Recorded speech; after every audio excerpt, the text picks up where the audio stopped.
The dusty street of Chisum Ranch, New Mexico stretched before Dorothy Jensen like a gauntlet she had walked too many times, and each time the whispers grew louder, the stares more pointed, the rejection more absolute.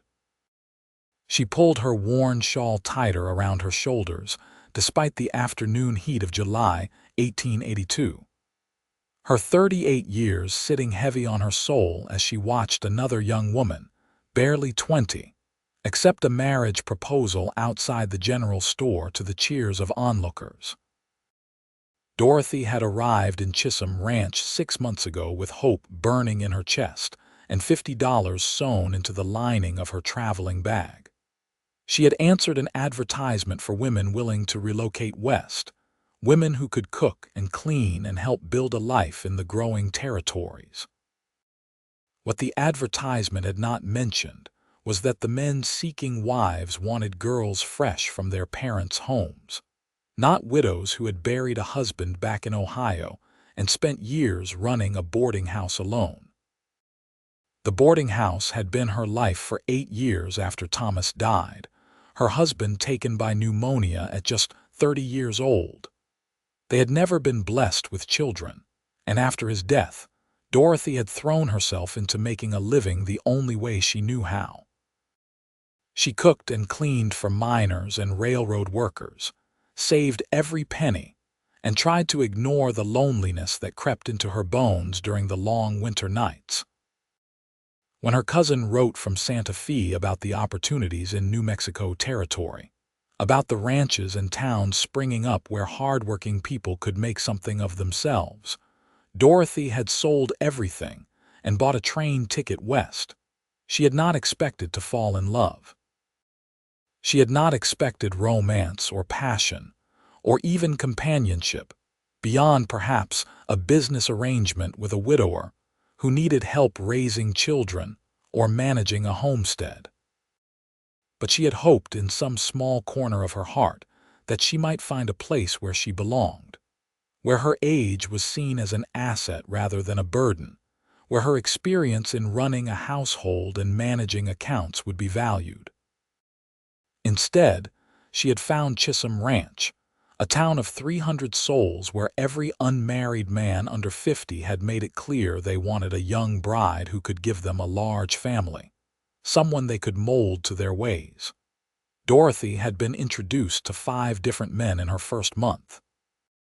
3 had taken one look at her and invented excuses to leave.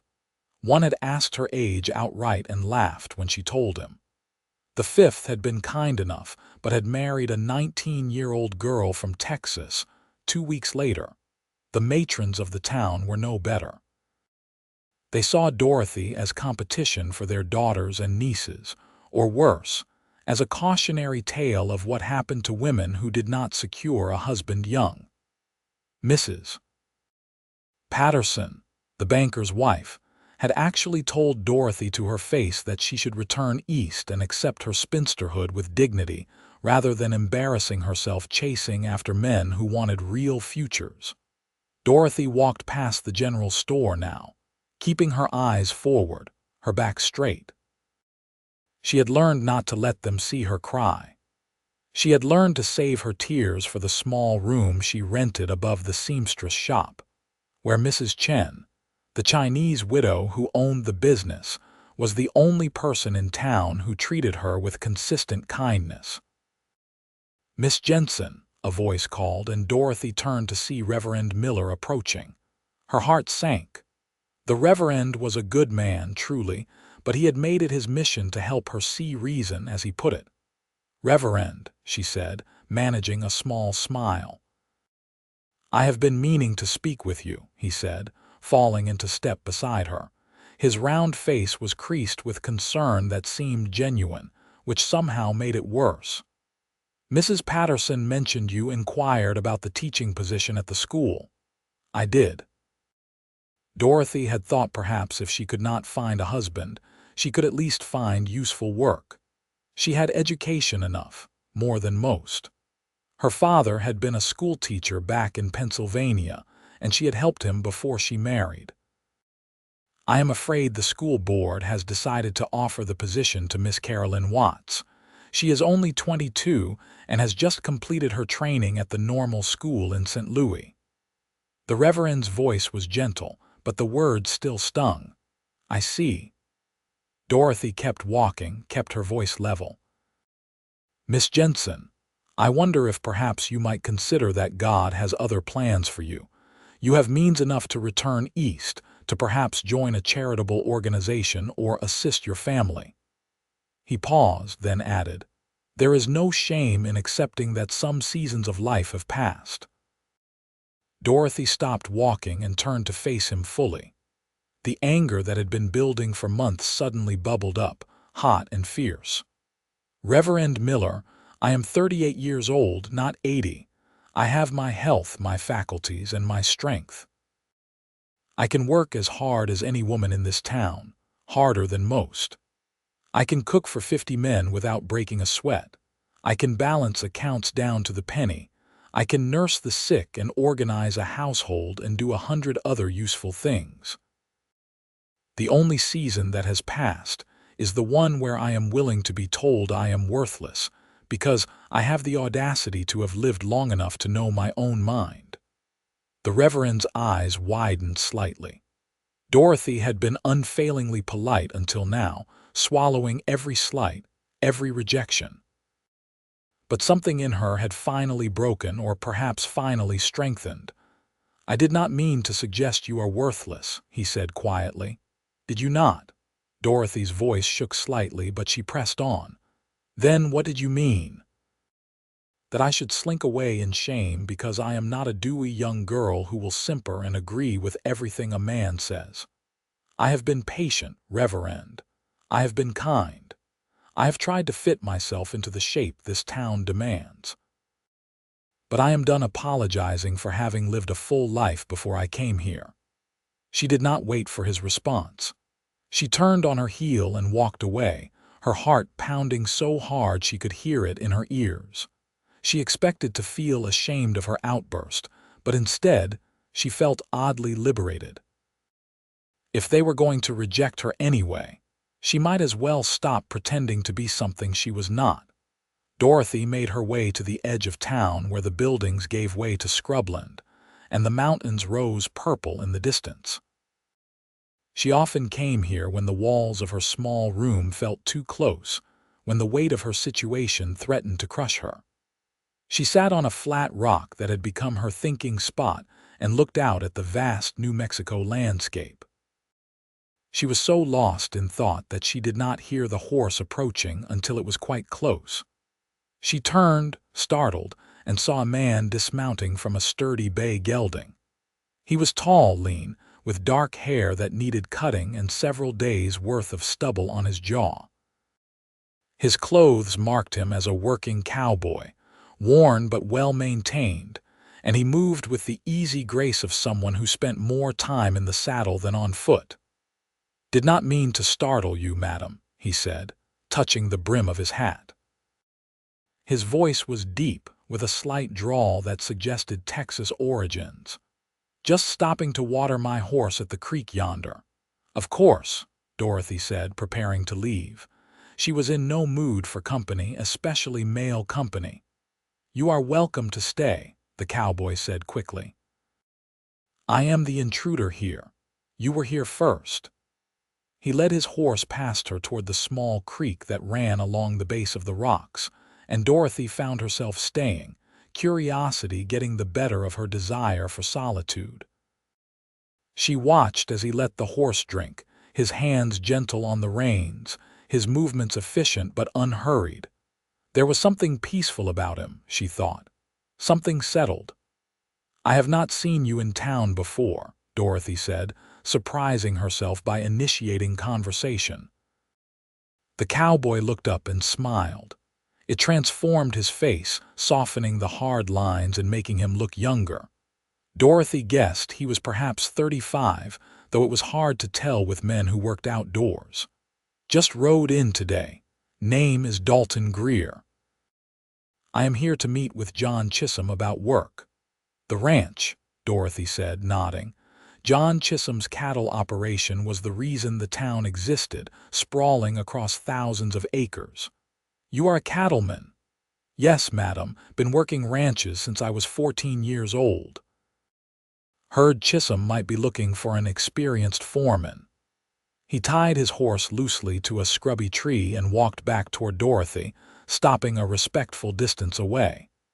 "If you do not mind my asking, you seem troubled."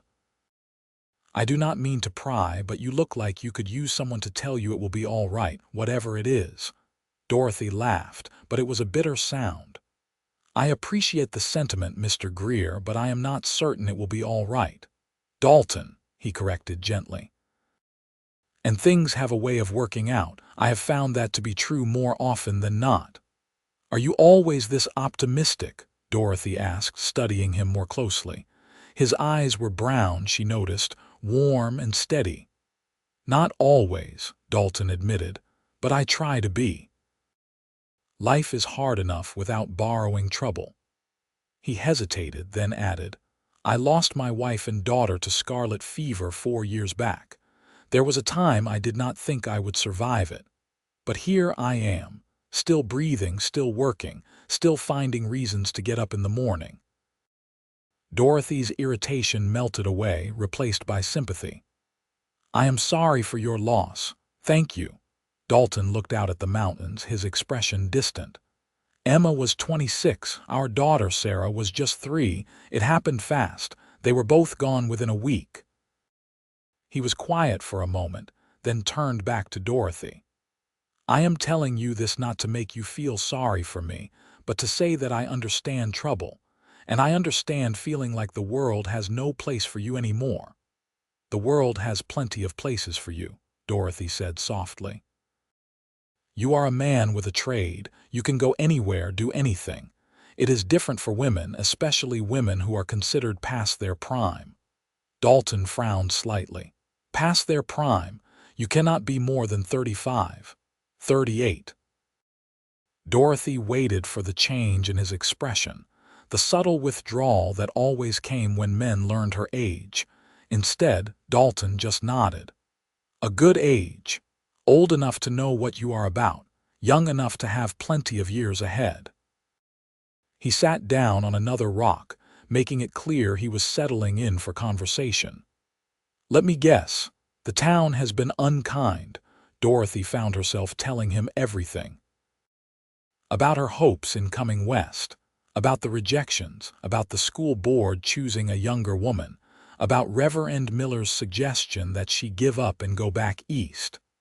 The words poured out of her in a rush, and Dalton listened without interrupting, his attention complete and unwavering. When she finished, she felt simultaneously lighter and mortified.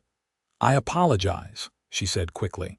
"I do not know what possessed me to unburden myself to a complete stranger." "Sometimes strangers are the easiest to talk to," Dalton said, "and I am glad you told me." "Sounds to me like this town is full of fools." Dorothy smiled despite herself. "They would say they are being practical. Young women can bear more children, have more years to help build a homestead." "Maybe," Dalton said, "but there is more to a partnership than childbearing.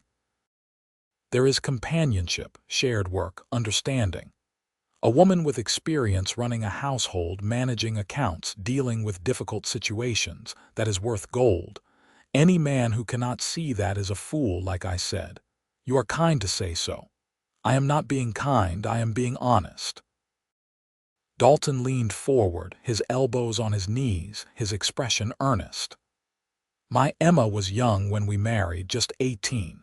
I loved her dearly, do not misunderstand me, but there were times when her youth showed. She had never managed a household, never dealt with ranch finances, never handled the hard decisions that come with making a life on the frontier. We learned together, and that was fine, but it was not easy. If I were to marry again, I think I would value experience over youth. I would want a partner who knew her own mind, who could stand beside me as an equal." Dorothy's heart was beating fast, and she did not quite know why. "Well, you are unusual in that thinking. Maybe. Dalton stood up and walked to the edge of the rocks, looking out at the landscape. Or maybe I just know what I need. I have been alone for 4 years now. I have thought a lot about what matters, about what makes a good life. It is not about having a pretty young thing on your arm to show off to other men. It is about having someone you can talk to at the end of a long day, someone who understands the work and the struggle, someone who will not fall apart when things get hard. He turned back to Dorothy, and there was something in his eyes that made her breath catch. You seem like that kind of woman to me, Miss Jensen. The town is wrong about you. You are not too old. You are exactly what someone needs. They just have not been smart enough to see it. Dorothy stood up, her legs suddenly shaky. You do not even know me. I know enough, Dalton said quietly. I know you have courage coming out here alone.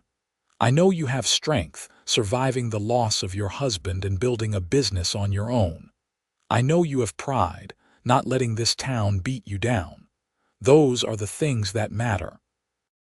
They stood there for a long moment, looking at each other across the dusty ground. Dorothy felt something shifting inside her, something she had thought long dead stirring back to life. This man, this stranger, saw her. Not as a burden, not as a past her prime spinster, but as a whole person with value. I should get back to town, Dorothy said finally, though she did not move. I will walk with you, Dalton offered.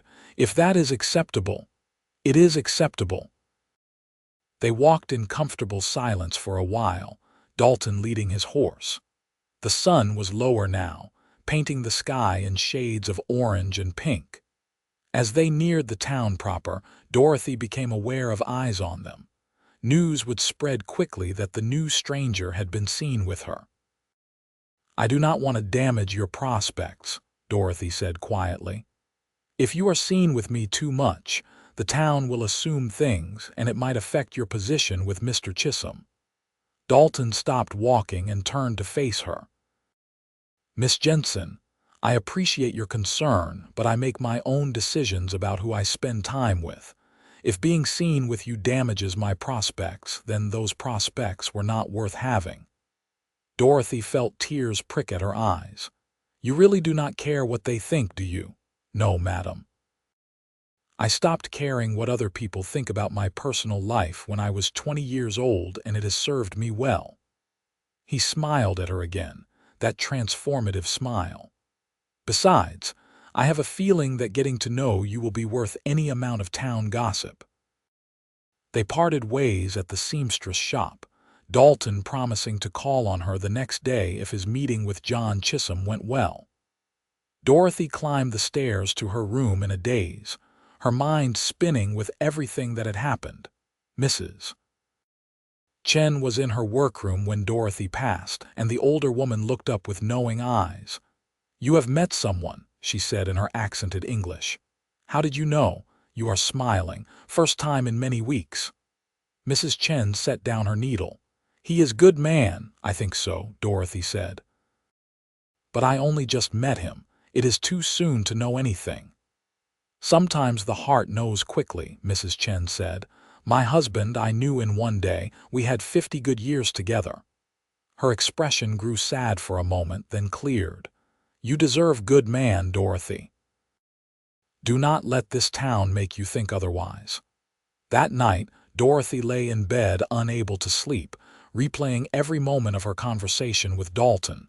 She barely knew him. He could be married. He could be a criminal. He could be any number of things. But her instincts, honed by years of running a boarding house and dealing with all manner of men, told her he was genuine. There had been no false charm, no manipulation in his words. He had spoken plainly, directly, and he had looked at her like she was worth looking at. The next day dragged interminably. Dorothy helped Mrs. Chen with some mending, trying to keep her hands busy and her mind occupied. She jumped every time someone climbed the stairs, her heart racing with the possibility that it might be Dalton. By late afternoon, she had convinced herself he would not come. that their conversation had been merely a polite stranger being kind to a distressed woman. Then there was a knock at the door. Mrs. Chen answered it, and Dorothy heard Dalton's voice asking for Miss Jensen. Her hands were shaking as she put down the dress she had been hemming and walked to the front of the shop. Dalton stood in the doorway, hat in hand, looking freshly washed and shaved. He smiled when he saw her. "Miss Jensen, I was hoping you might take a walk with me. I have some news to share." Dorothy grabbed her shawl and bonnet, very aware of Mrs. Chen's approving smile. They walked toward the edge of town again, away from the prying eyes and sharp tongues. "I got the position," Dalton said as soon as they were clear of the main street. "Chisum hired me as his new foreman. I start in 3 days. "Congratulations," Dorothy said, genuinely pleased. "That is wonderful news." "It is," Dalton agreed. "Good pay, good work, and a cabin on the ranch property. Chisum said it is a 2-room place, nothing fancy but solid. Had a small barn and a bit of land for a garden if I wanted one." Dorothy nodded, wondering why he was telling her all this. Dalton stopped walking and turned to face her. "I know this is going to sound insane. We have known each other for all of 1 day. But I have been thinking about this all night and through my meeting today, and I have decided to just speak plain because life is too short and uncertain to waste time dancing around things." Dorothy's heart was pounding. "All right. I need a wife," Dalton said. "Not because I need someone to cook and clean, though those are practical matters that cannot be ignored. I need a wife because I am tired of being alone. I am tired of having no one to talk to, no one to share the work and the joy and the burden of living with. I am 36 years old and I have mourned my first wife properly and completely. I am ready to live again. I am ready to build something again." He took a breath, his eyes never leaving hers. "You need a husband. Not because you cannot survive on your own, you have proven you can do that just fine. But because you deserve a partner, someone who values you, someone who can give you a home and a purpose and a life where you are appreciated. This town will never give you that. They have made up their minds about you and nothing you do will change it." "What are you saying?" Dorothy whispered, though she thought she knew. "I am saying marry me," Dalton said simply. "I know it is fast. I know we barely know each other. But I have learned to trust my instincts, and my instincts tell me you are exactly what I need. And maybe, just maybe, I am what you need too." Dorothy stared at him, her mind reeling. This was insane. This was impulsive and reckless and completely illogical. But it was also the most honest proposal she had ever heard. Not dressed up in flowery language or false promises, just plain truth. "You do not love me," she said. "Not yet," Dalton admitted. "But I respect you, I admire you, I enjoy talking to you.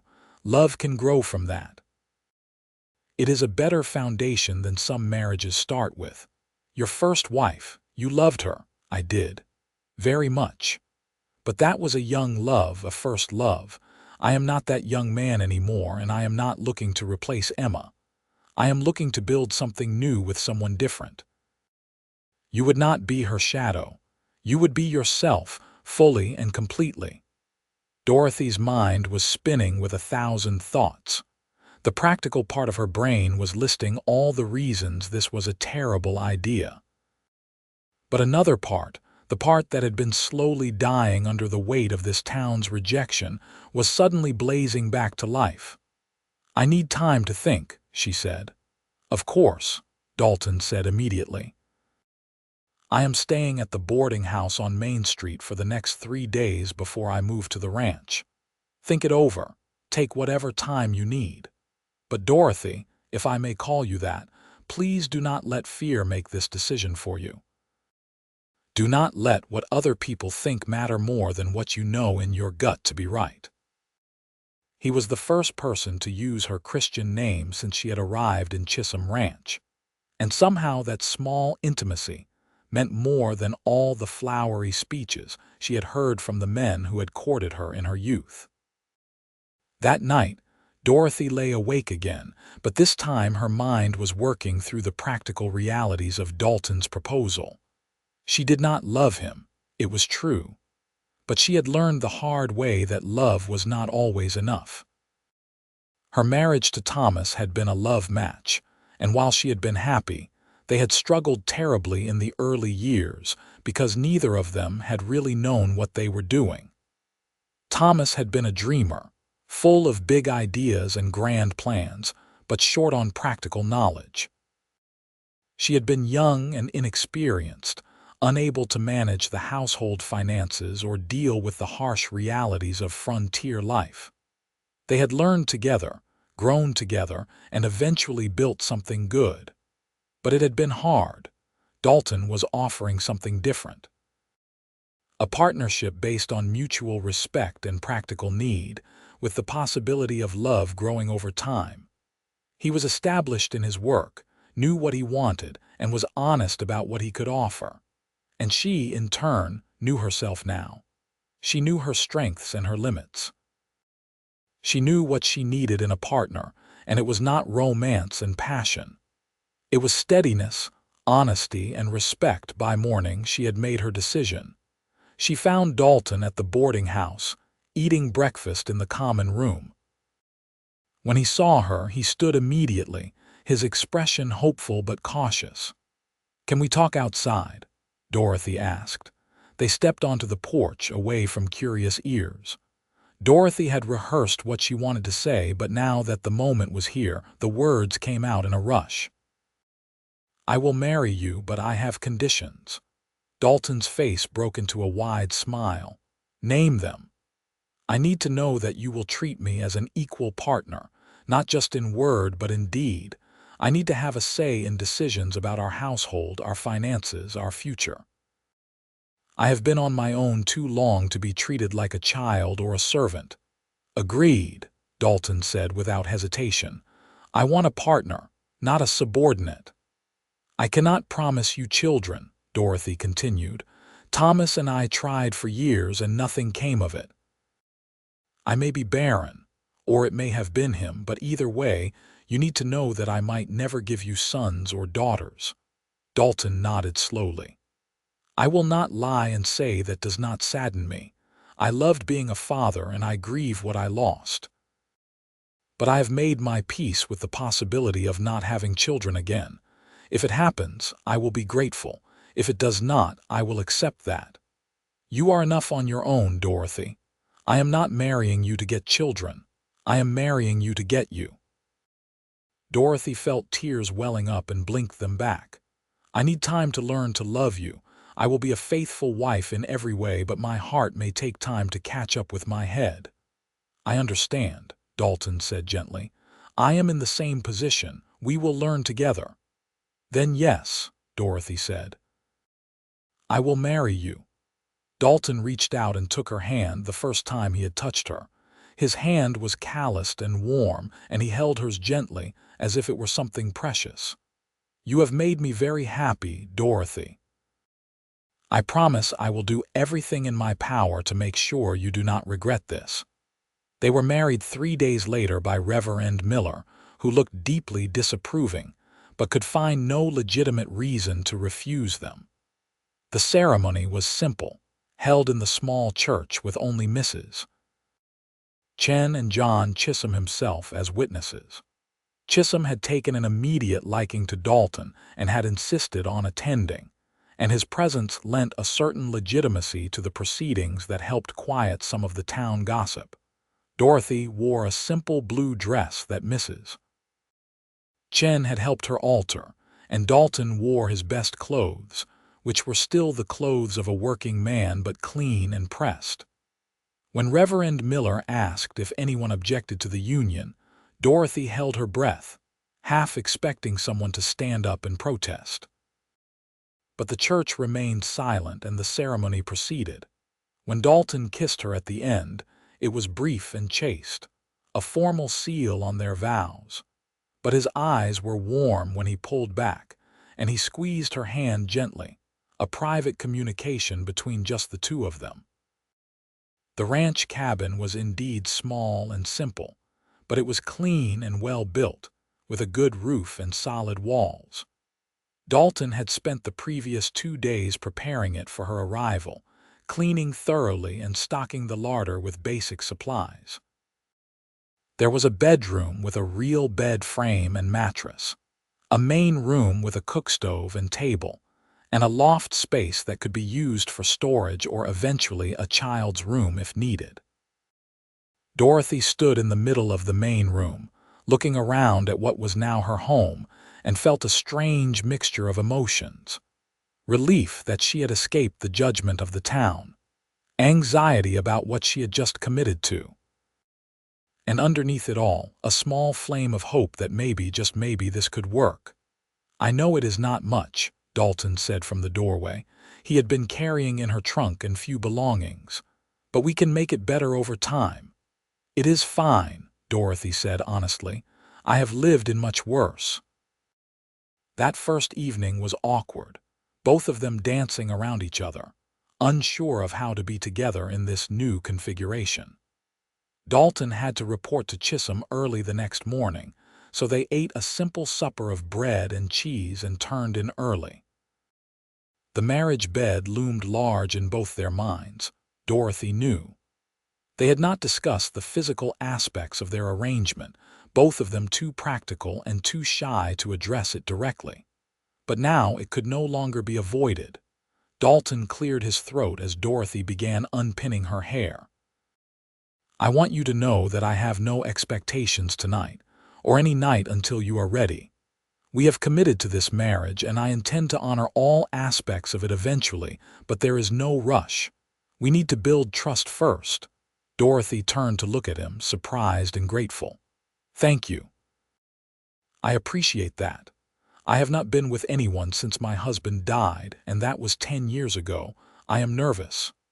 "So am I," Dalton admitted. "It has been 4 years for me, and even then, Emma and I were young and fumbling through it together.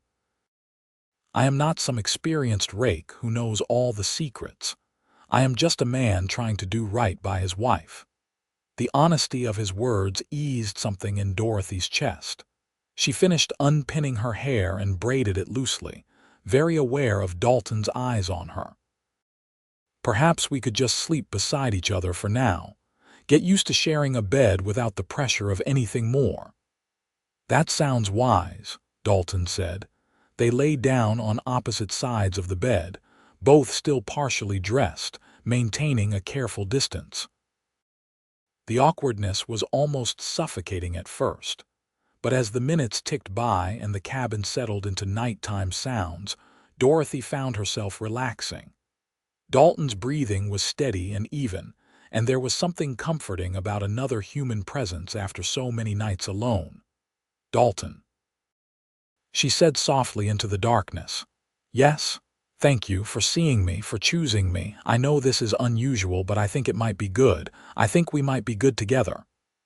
"I think so too," Dalton said. "Sleep well, Dorothy. You too." The next morning, Dalton was up before dawn.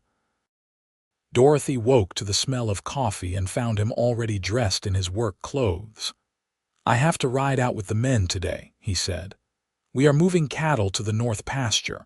I will likely be gone until after dark." "What should I do?" Dorothy asked, feeling suddenly uncertain. She was used to structure, to knowing her role and responsibilities. "Whatever you want," Dalton said. "This is your home now. Organize it how you like, rest if you need to, explore the area if you want. There is a root cellar out back that could use sorting, and the garden plot needs clearing if you are interested in planting, though it is late in the season. But truly, Dorothy, you are not my servant. You are my wife. Make this place yours." After he left, Dorothy stood in the middle of the cabin and took a deep breath. For the first time in months, she felt like she could breathe fully. No one here to judge her. No one to tell her she was too old or too unwanted. Just space and time and possibility. She spent the day methodically going through the cabin, taking stock of what they had and what they needed. The root cellar did indeed need attention, full of old potatoes that had sprouted and needed to be thrown out. She found some mason jars and made a mental list of preserves she could put up if she could get to town for supplies. The garden plot was overgrown with weeds, but the soil looked good. Too late for most vegetables, but she could plant some late-season greens and get the bed ready for spring. By the time Dalton returned that evening, dusty and tired, Dorothy had transformed the cabin. The floors were swept, the dishes organized, the root cellar cleaned out, and a simple stew bubbling on the stove made from supplies she had found in the larder. Dalton stopped in the doorway and looked around, his eyes widening. "You have been busy." "I like to stay occupied," Dorothy said, ladling stew into bowls, and there was plenty to do.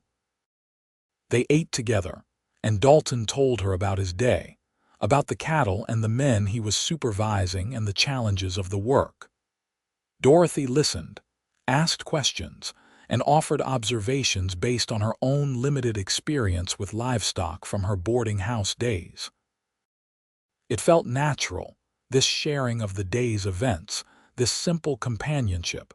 Over the next weeks, they fell into a rhythm. Dalton worked long days on the ranch, and Dorothy managed the household and began to expand her domain. She planted the late-season greens and started planning for a larger garden in the spring. She made friends with some of the ranch wives, women who were less concerned with her age and more interested in her practical knowledge and willingness to help. One of these women was Sarah Winters, the wife of one of the senior ranch hands. She was about 35 herself, with 4 children and a no-nonsense attitude that Dorothy appreciated. Sarah showed up one afternoon with a basket of apples from her tree and an offer to teach Dorothy how to make apple butter the ranch way. "I heard you married Dalton Greer," Sarah said as they worked together, peeling and chopping apples. "Fast courtship from what folks say." "Very fast," Dorothy admitted. She had learned that honesty was the best policy with Sarah, who had a sharp eye for deception. "We barely knew each other." "And how is it working out?" Sarah asked, her tone curious but not judgmental. "Better than I expected," Dorothy said thoughtfully. "We are still learning each other, but he is a good man. Honest, hardworking, respectful. That is more than many women can say about their husbands, even after years of marriage," Sarah said. "My Jacob and I, we married young and passionate, and spent the first 5 years fighting like cats and dogs before we figured out how to actually live together. Starting with respect and building toward love might be smarter than starting with love and hoping respect follows."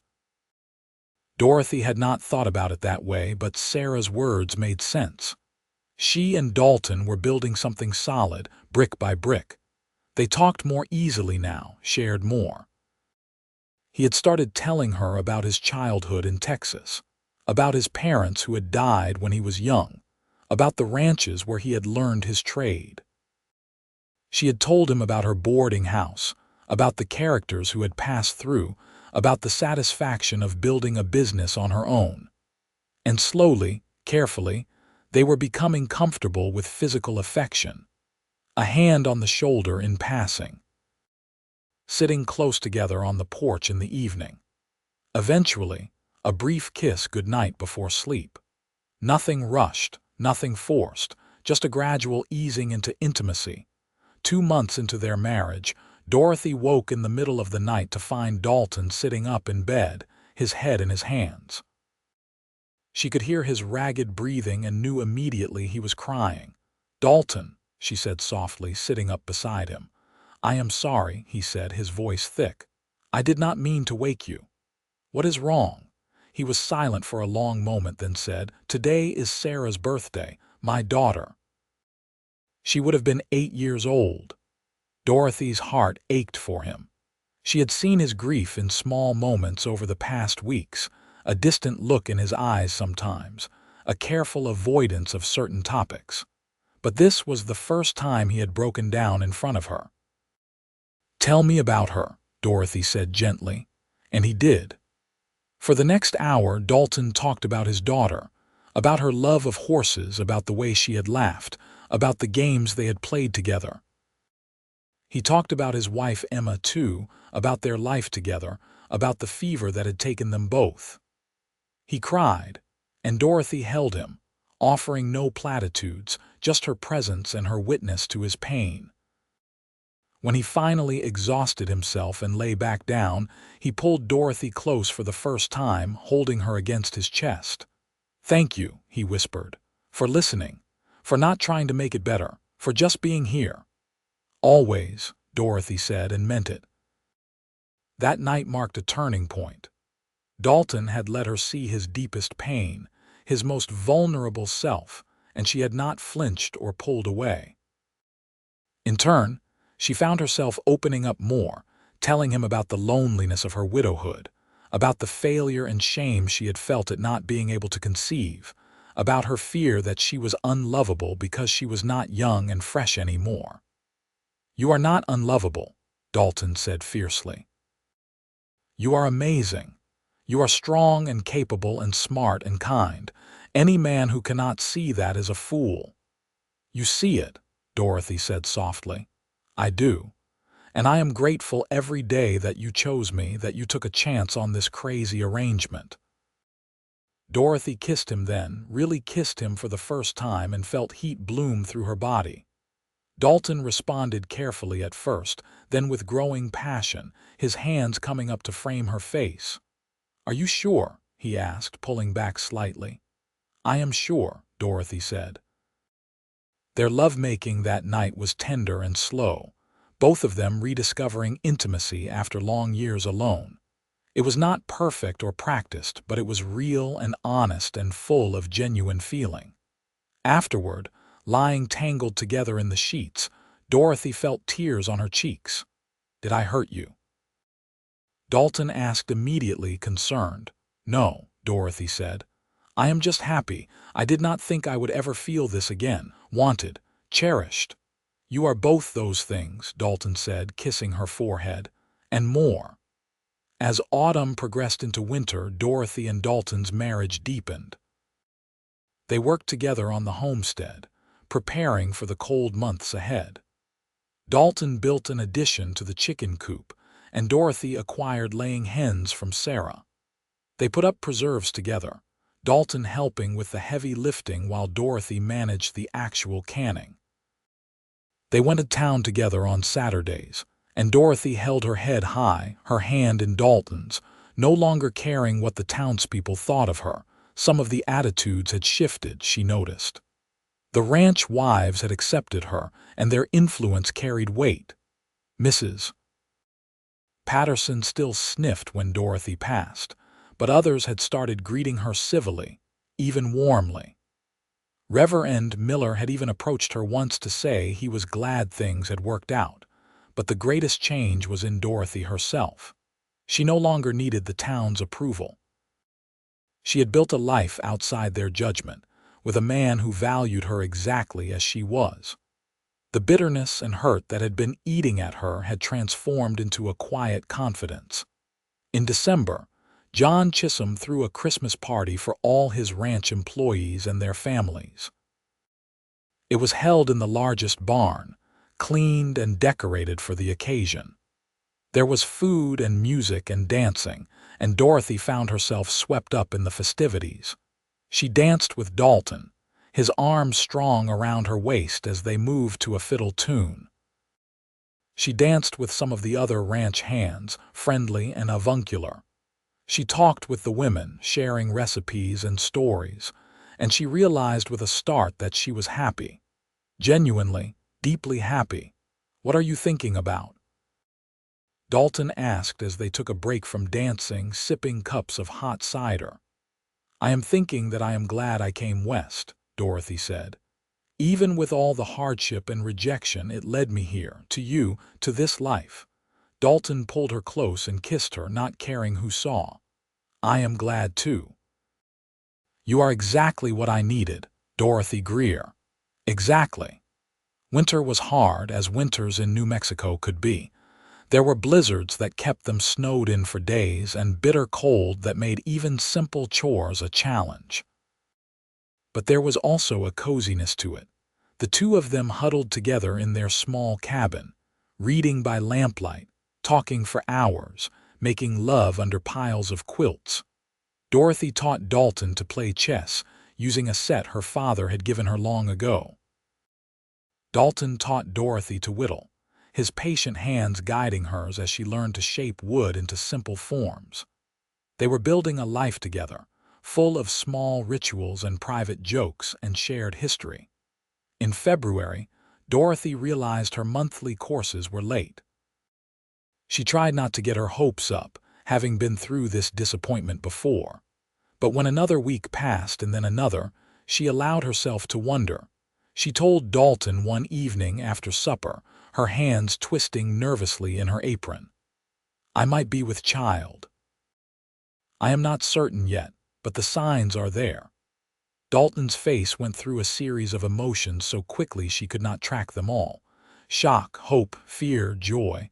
Truly, maybe, I do not want to assume anything. I have been wrong before or thought I was expecting only to discover I was not. But yes, it is possible. Dalton stood up and pulled her into his arms, holding her so tightly she could barely breathe. "Whether you are or not, we are blessed. But if we are to have a child, Dorothy, I cannot even put into words what that would mean to me." "I know," Dorothy said. "I know." The pregnancy was confirmed by the ranch doctor in March. Dorothy was indeed expecting, due sometime in late September or early October. She was 39 years old, far older than most first-time mothers, and the doctor warned her of the risks. But she was healthy and strong, and he saw no reason she could not carry to term if she was careful. Dalton was beside himself with joy and terror. He became almost comically overprotective, insisting Dorothy rest more, trying to take over all her chores. She had to sit him down and explain firmly that she was pregnant, not an invalid, and that she needed to stay active to stay healthy. "I carried furniture and scrubbed floors until the day my husband died," she said. "I think I can manage gathering eggs and tending the garden." "I just do not want anything to happen to you," Dalton said. "I cannot lose another family." "You will not," Dorothy said, though she could not promise that, not really. "But wrapping me in cotton wool will not keep us safe. We have to live, Dalton. We have to trust that things will work out." As spring turned to summer, Dorothy's belly swelled. She felt the baby move for the first time in June, a fluttering sensation that made her cry with joy.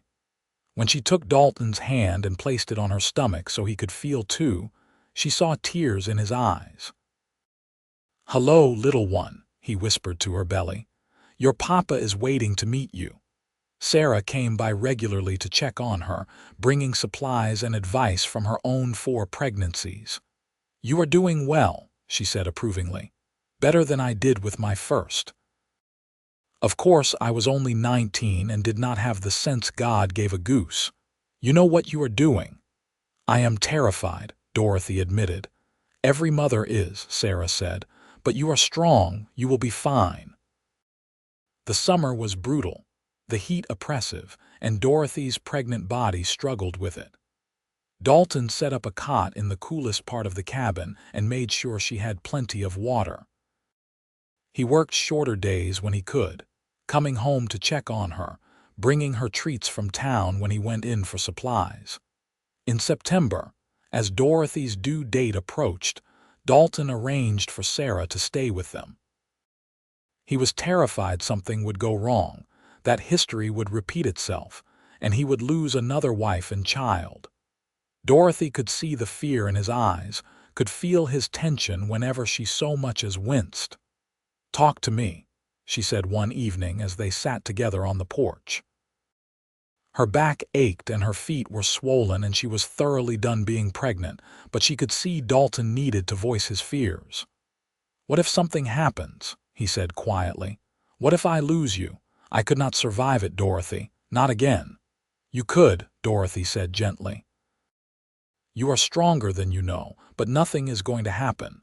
I am healthy, the baby is healthy, and Sarah knows what she is doing. You have to have faith. I am trying. Dorothy took his hand and placed it on her belly where the baby was doing gymnastics. Feel that? That is a strong baby. Your child, our child, fighting to be born, we are going to be fine. Labor started on October 3rd, a week past when the doctor had predicted. Dorothy woke in the pre-dawn hours with the first contractions, and by the time the sun rose, they were coming regularly. Sarah took charge immediately, sending Dalton to boil water and gather clean linens, keeping him busy so he would not panic. The labor was long and hard, lasting through the day and into the evening. Dorothy drew on reserves of strength she had not known she possessed, focusing on Sarah's calm voice and Dalton's presence beside her, holding her hand, wiping her brow, whispering encouragement. "You are doing so well," he kept saying. "You are amazing, so strong." As night fell and the contractions intensified, Dorothy began to understand viscerally what other women meant when they talked about the trial of childbirth. The pain was enormous, all-consuming, but she rode it like a wave, remembering Sarah's advice to work with her body, not against it. Finally, just before midnight, with one last tremendous effort, the baby was born. Sarah caught the infant expertly and announced, "It is a boy. You have a son." The baby's cry filled the cabin, strong and loud, and Dorothy collapsed back against the pillows, exhausted and exhilarated. Dalton was crying openly, watching as Sarah cleaned the baby and wrapped him in a soft blanket. "He is perfect," Sarah said, laying the baby in Dorothy's arms.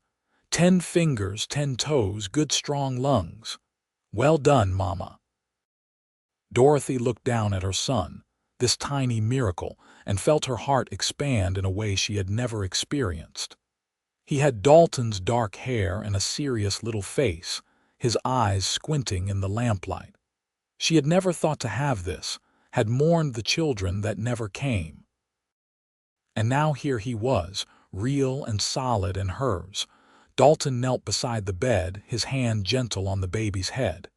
"He is beautiful, you are beautiful. Thank you, Dorothy. Thank you for this." They named him Daniel Thomas Greer after both their fathers.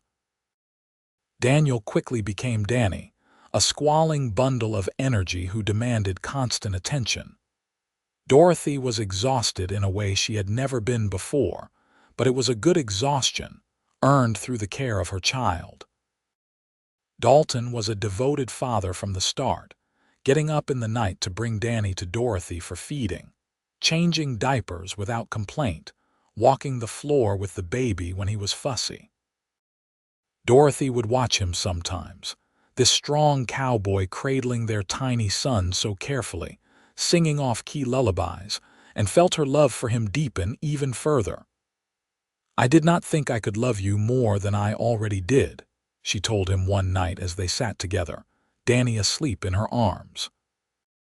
"But watching you with him, seeing the father you are, it makes my heart feel too big for my chest." "I love you too," Dalton said. It was the first time either of them had said the words aloud, though they had been living the reality for months. "I love you so much, Dorothy. You and Danny, you are my whole world." Winter came again, but this time they faced it as a family of 3. The cabin seemed smaller but warmer, filled with the sounds of Danny's gurgles and cries.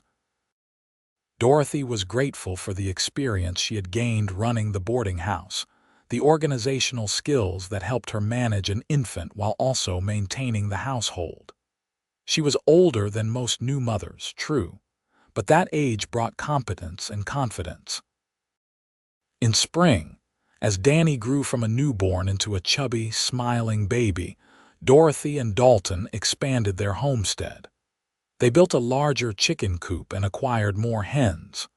They fenced in a proper garden plot and planted vegetables. Dalton talked to John Chisum about eventually buying some land of their own, building something they could pass on to Danny.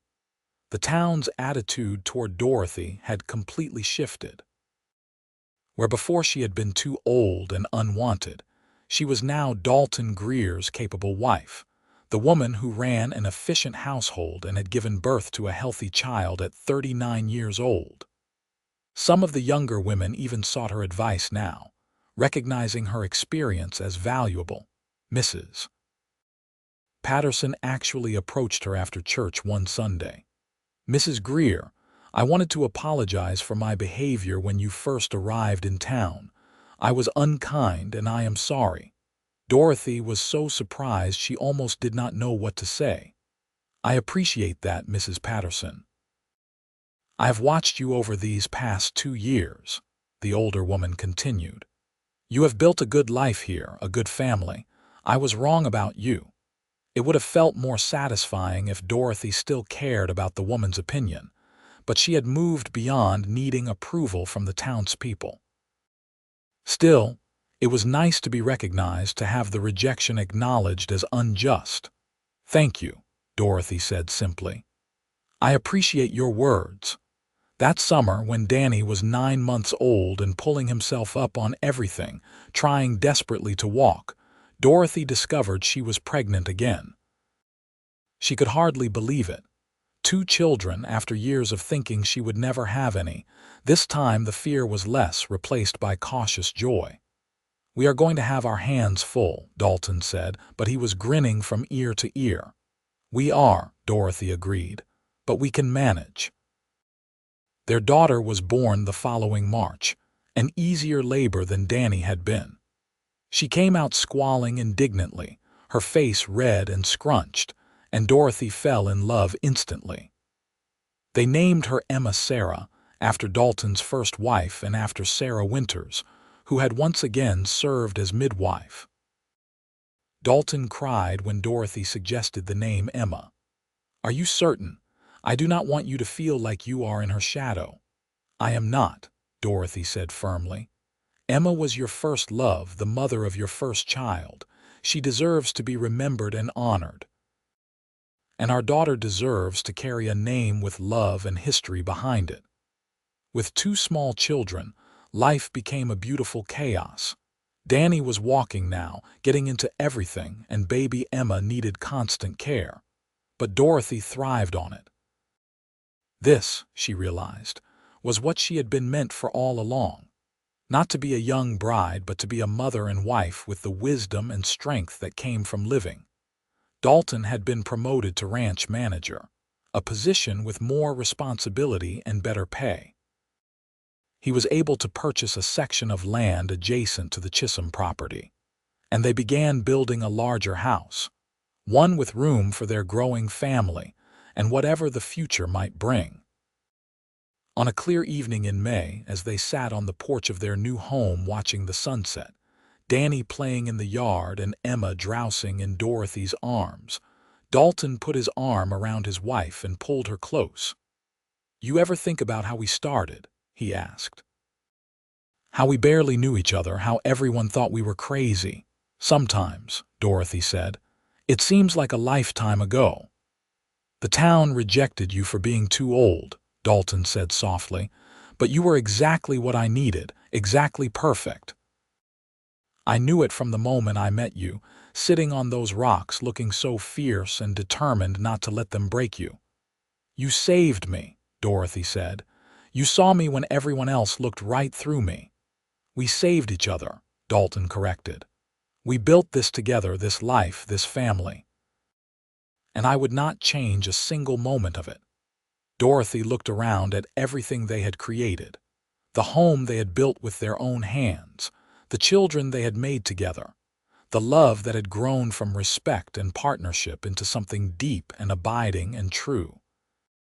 She thought about the woman she had been 2 years ago, desperate and rejected, convinced her life was over at 38. "Neither would I," she said. "Not a single moment." As the years passed, Dorothy and Dalton's family continued to grow in love, if not in number. Danny grew into a serious, thoughtful boy who loved horses like his father. Emma was all fire and determination, refusing to be left behind when her brother went exploring. They added on to the house again, building a proper second story with bedrooms for the children. Dorothy became known throughout the region as someone who could be counted on in times of trouble. She helped deliver babies, nurse the sick, and organize relief efforts when drought or disease struck the ranching community. Her age, once seen as a liability, was now recognized as an asset.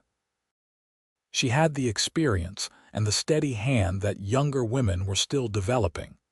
Dalton built their ranch into a successful operation, eventually buying out his contract with Chisum and going fully independent. The land they had purchased grew to several hundred acres, supporting a good-sized cattle herd and the horses Dalton loved to breed and train. They faced hardships, as all frontier families did.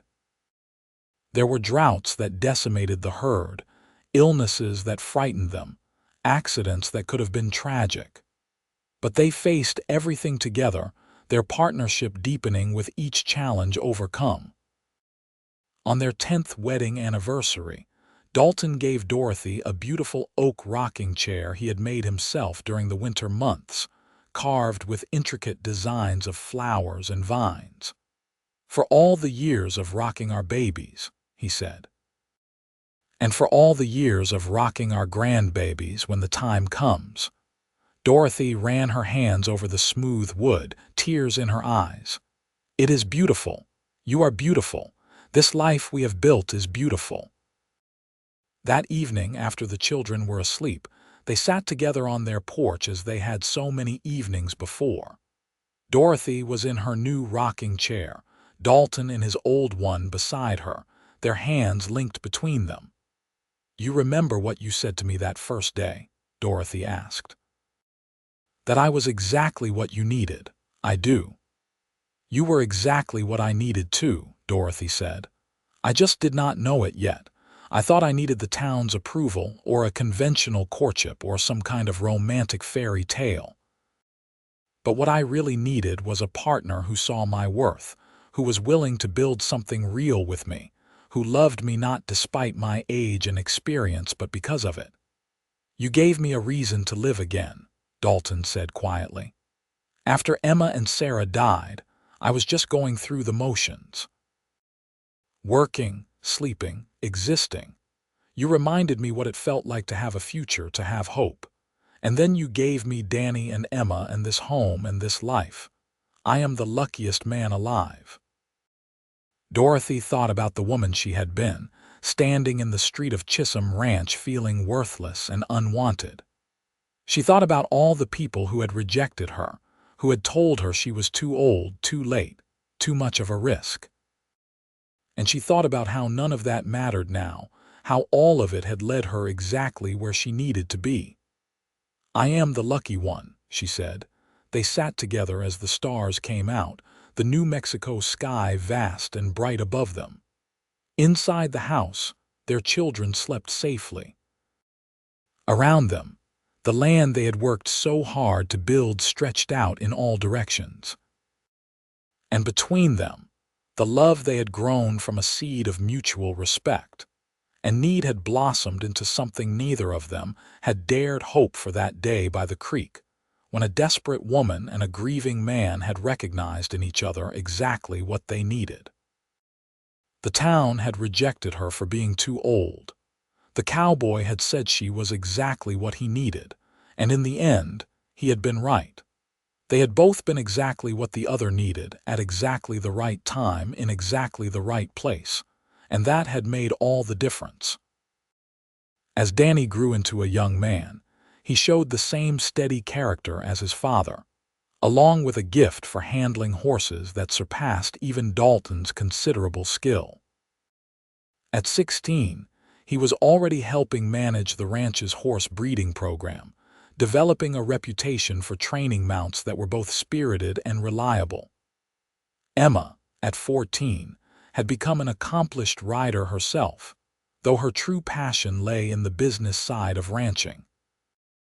She had a head for numbers that reminded Dalton of Dorothy, and she spent hours poring over the ranch accounts, suggesting improvements to their operations with insights that often proved valuable. Dorothy watched her children grow with a mixture of pride and wonder. She had become a mother so late, had thought it would never happen, and now here they were, these two remarkable young people who carried pieces of both her and Dalton in them.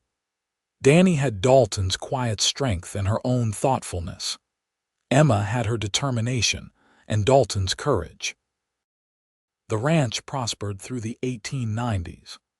Dalton's reputation for quality horses spread, and they began selling to cavalry posts and wealthy ranchers throughout the territory. Dorothy managed the household with the same efficiency she had once brought to her boarding house, but now she did it for a family, for something that was truly hers. She maintained her friendships with the ranch wives, particularly Sarah Winters, whose children had grown alongside Danny and Emma. Sarah's oldest son, Michael, had developed a noticeable interest in Emma, much to Emma's alternating amusement and irritation.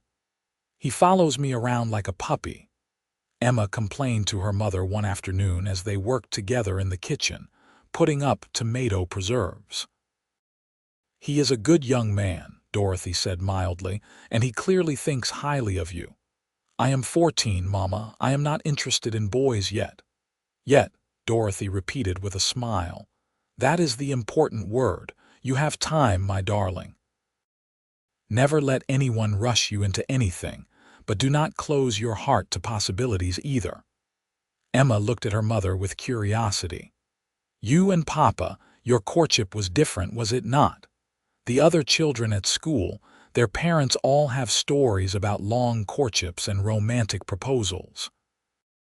But you and Papa barely knew each other when you married." Dorothy set down the jar she had been filling and looked at her daughter. Emma was growing into a beautiful young woman, tall and strong with Dalton's dark eyes and Dorothy's determined chin. "That is true. Your father and I had a very unconventional beginning." "Tell me," Emma said. So Dorothy told her daughter the story she had never fully shared before, about arriving in Chisum Ranch full of hope, about the rejections and the whispers, about being told she was too old, too late, too unwanted, about meeting Dalton by the creek and his proposal that had seemed so crazy at the time. "You married a stranger." Emma's eyes were wide. "I married someone I had just met," Dorothy corrected, "but your father was never really a stranger. From the moment we talked, I felt like I knew him or like he knew me. He saw past all the things that made other people reject me and saw what I could offer. And I saw in him a man of honor and kindness." "But did you love him?" "Not at first," Dorothy admitted. "I respected him. I liked him. I was grateful to him. But love came later, growing slowly like a plant from good soil. And Emma, the love that grows like that, built on respect and partnership and shared work, that love is strong. It does not burn out quickly like passion sometimes does. It sustains through hardship and time." Emma was quiet, processing this. "So you do not think everyone needs to fall in love first?" "I think there are many paths to a good marriage," Dorothy said. "Some people fall in love first and build partnership later. Some people, like your father and me, build partnership first and fall in love along the way. Neither is wrong. What matters is that both people are committed to making it work, to respecting each other, to growing together." "I think I understand," Emma said slowly. "You and Papa, you chose each other on purpose. Not because you were swept away by romance, but because you both knew what you needed and recognized it in each other." "Exactly," Dorothy said, pleased by her daughter's insight. That evening, Dorothy shared the conversation with Dalton as they prepared for bed. "Emma was asking about our courtship. I told her the truth." "Good," Dalton said. "Our children should know that there are different ways to build a life together. That love is not just a feeling but a choice you make every day." "And have you been happy with your choice?" Dorothy asked, though she knew the answer. After 12 years of marriage, they knew each other completely. Every single day, Dalton said, pulling her into his arms. "You are still exactly what I need, Dorothy Greer. Even more than you were that day by the creek." They made love that night with the comfortable familiarity of long marriage, their bodies knowing each other's rhythms, their pleasure deepened by genuine affection and trust. Afterward, lying in the darkness, Dorothy reflected on how far she had come from that bitter, rejected woman who had sat on the rocks contemplating giving up and going back east. "What are you thinking about?" Dalton asked, his voice drowsy. "About how grateful I am that I stayed," Dorothy said. "That I was sitting on those rocks that particular day when you rode up, about how easily we might have missed each other entirely." "I do not think we would have," Dalton said. "I think we were meant to find each other. You needed someone who could see past age to value. I needed someone who understood grief and could build something new without trying to replace what was lost. We were made for each other, Dorothy. We just had to wait until we were both ready." The years continued to unfold. Danny married at 22, choosing a sensible young woman named Margaret who shared his love of horses. They built a house on the northern section of the ranch property and began their own family, presenting Dorothy and Dalton with their first grandchild, a boy they named Dalton Thomas, when Dorothy was 54. Holding her grandson for the first time, Dorothy marveled at the journey that had brought her here. If the town had not rejected her, if Dalton had not seen her value, if she had given up and gone back east, none of this would exist. This precious child, this family, this life. Emma waited longer to marry, focused on helping expand the ranch's operations into new markets. But at 23, she surprised everyone by announcing her engagement to Michael Winters, Sarah's son, who had apparently never stopped being that devoted puppy, just more patient about it. "I made him wait," Emma told her mother with satisfaction. "I wanted to be sure I knew my own mind that I was choosing him because I truly wanted to, not because I felt pressured or because it was expected." "And you do truly want to?" Dorothy asked. "I do," Emma said, and the joy in her face was unmistakable. "He is kind and hardworking, and he respects my opinions. He does not try to change me or make me smaller. He loves me as I am." "Then he is worthy of you," Dorothy said, hugging her daughter tight.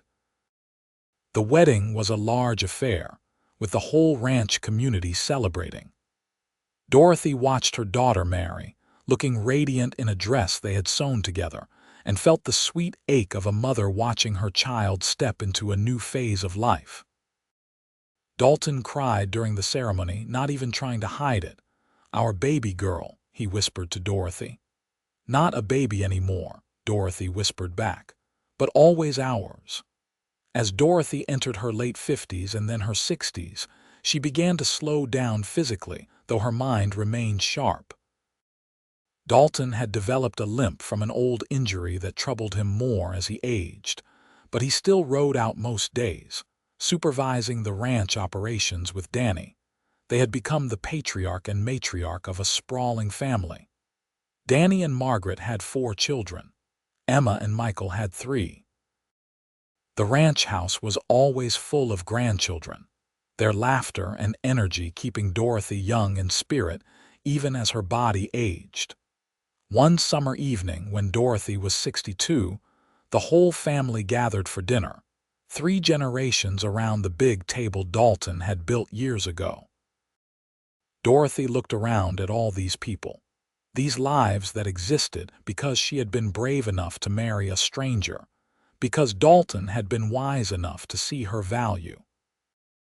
After dinner, as the younger generation cleaned up and the children played outside, Dorothy and Dalton walked slowly to their favorite spot on the porch. Dalton lowered himself into his rocking chair with a slight groan, and Dorothy settled into hers. "We have built something good," Dalton said, looking out at the ranch that had been his life's work. "We have," Dorothy agreed.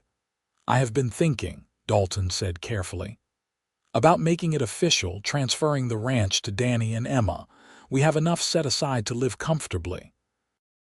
It is time to let the next generation take over fully." Dorothy considered this. She was tired more often now, her bones aching in the mornings, her energy not what it once was. The idea of stepping back, of letting go of the daily responsibilities, held a certain appeal. "I think that is wise," she said. "As long as we can stay here in this house on this land." "Always," Dalton promised. "This is our home. We built it together and we will live here together for whatever years we have left." They made the transfer official that fall, signing over the ranch to their children in a partnership arrangement. Danny would manage the cattle and land operations. Emma would handle the business and financial aspects, along with the growing horse breeding program. Together, they would continue what their parents had started. Dorothy and Dalton settled into a peaceful retirement, still involved in ranch life, but no longer carrying the weight of primary responsibility. They spent their days together, working in the garden Dorothy had expanded over the years, taking slow rides around the property, playing with grandchildren, and simply enjoying each other's company.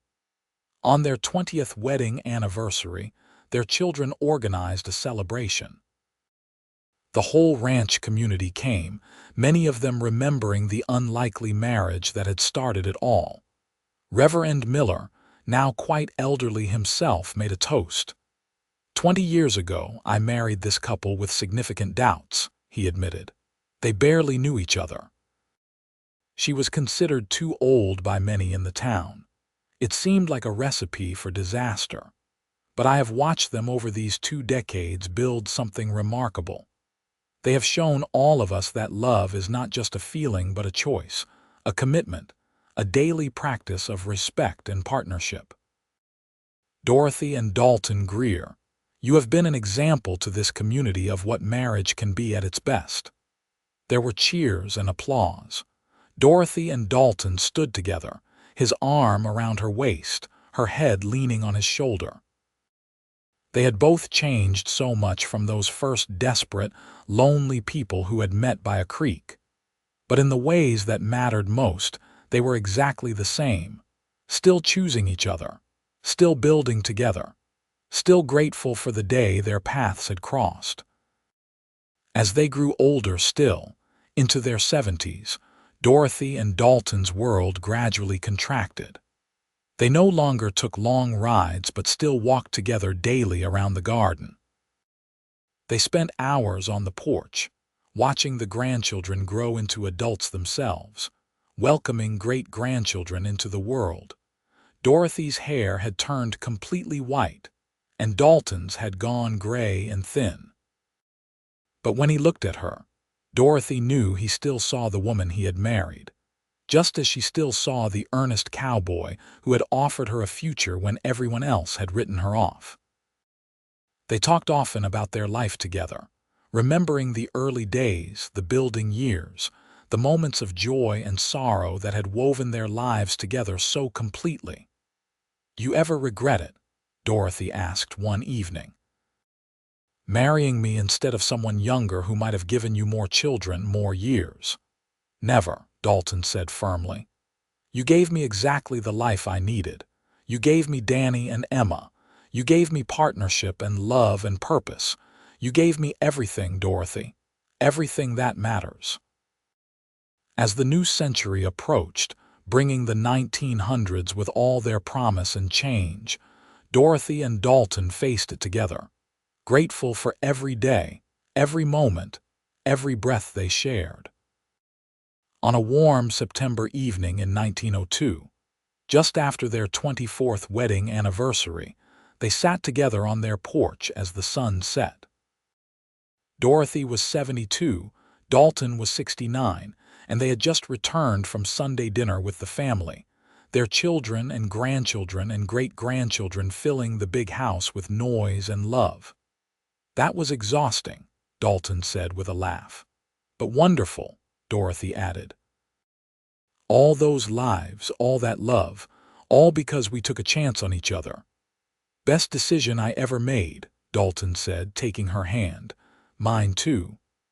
They sat in comfortable silence, watching the stars emerge one by one in the darkening sky. The ranch stretched out around them, generations of their family building lives on this land. Inside the house, they could hear their great-granddaughter practicing piano, the notes drifting out into the night air. I love you, Dorothy said, saying the words that had become as natural as breathing over their years together. I love you too, Dalton replied. Today, tomorrow, and whatever comes after, you are still exactly what I need. Dorothy smiled, contentment settling over her like a warm blanket. The town had rejected her for being too old, and in doing so, had set her on the path to exactly where she needed to be. With this man, this life, this family they had built together from nothing but determination and mutual respect that had blossomed into the deepest love. She had been 40 when she married, considered ancient by the standards of the day. But those years since had been the richest, fullest, most joyful of her life. She had found her purpose, her partner, her place in the world. Not despite her age, but perhaps because of it, because she had brought wisdom and experience and strength to the partnership. As the night deepened and the air grew cool, they went inside together, hand in hand as they had walked for nearly a quarter-century. Their bed waited, the same one they had shared since their wedding night, worn now but comfortable, familiar. They lay down together, Dalton's arm around Dorothy, her head on his chest, and drifted off to sleep grateful for another day lived fully, another day of the beautiful life they had chosen together. The years that remained to them were peaceful ones, filled with the quiet joys of a life well lived, and the deep satisfaction of love that had endured and deepened through every season. And when their time finally came, they faced it as they had faced everything else together, their hands clasped, their love undiminished, their story complete. They had proved the whole town wrong, building something lasting and beautiful from what others had dismissed as impossible. Dorothy had not been too old. She had been exactly the right age, with exactly the right experience, arriving at exactly the right moment to meet exactly the right man. And that had made all the difference in the world.